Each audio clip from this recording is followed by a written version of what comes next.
সারাদিন রোজা রাখার পর মুসলমানদের কাছে ইফতার একটা উৎসবের মতো। আর ইফতারের অন্যতম একটি বড় অনুষঙ্গ হল খেজুর। খেজুর দিয়ে রোজা ভাঙা রমজানের ঐতিহ্য।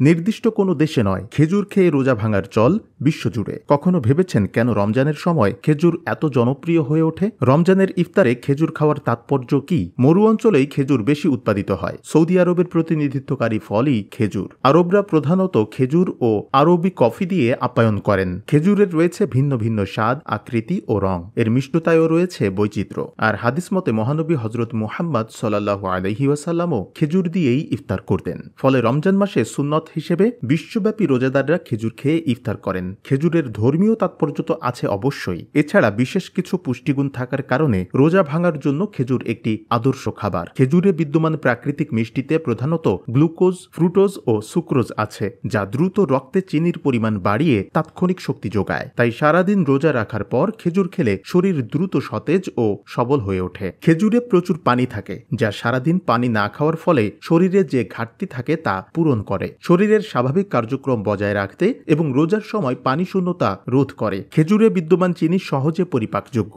সারাদিন রোজা রাখার পর খালি পেটে খেজুর খেলে পরিপাক সহজ হয়। পাকস্থলিতেও কোনো জটিলতা তৈরি হয় না। এছাড়া খেজুরে যে আঁশ থাকে তা পরিপাক ক্ষমতা বাড়ায়, কোষ্ঠকাঠিন্য দূর করে। খেজুরে মেলে অ্যান্টিঅক্সিডেন্ট বা জারণরোধী এবং অ্যান্টি ইনফ্লেমেটরি বা প্রদাহরোধী উপাদান, যা শরীরের কোষগুলোকে ক্ষতির হাত থেকে বাঁচায় এবং প্রদাহ কমায়। ইফতারের শুরুতে খেজুর খাওয়ার পেছনে ধর্মীয় তাৎপর্য সবচেয়ে গুরুত্বপূর্ণ। খেজুর খেয়ে ইফতার করা সুন্নত, আর তাই রমজান মাসে খেজুরের কদর বেড়ে যায়। খেজুর না থাকলে যেন পরিপূর্ণ হয় না। মহানবী হজরত মুহাম্মদ সাল্লাল্লাহু আলাইহি ওয়াসাল্লামের সময় থেকেই খেজুর দিয়ে ইফতারের চল। নবী সাল্লাল্লাহু আলাইহি ওয়াসাল্লাম নিজে খেজুর ও পানি খেয়ে ইফতার করতেন। মিষ্টান্ন, ফল, বিশেষত খেজুর খেয়ে ইফতার করা সুন্নত। যদি তা সম্ভব না হয় তাহলে যে কোনো হালাল খাবার খেয়ে, এমনকি শুধু পানি দিয়েও ইফতার করা যায়। রাসূলুল্লাহ সাল্লাল্লাহু আলাইহি ওয়াসাল্লাম বলেন, তোমাদের কেউ রোজা রাখলে খেজুর দিয়ে যেন ইফতার করে, খেজুর না হলে পানি দিয়ে। নিশ্চয়ই পানি পবিত্র।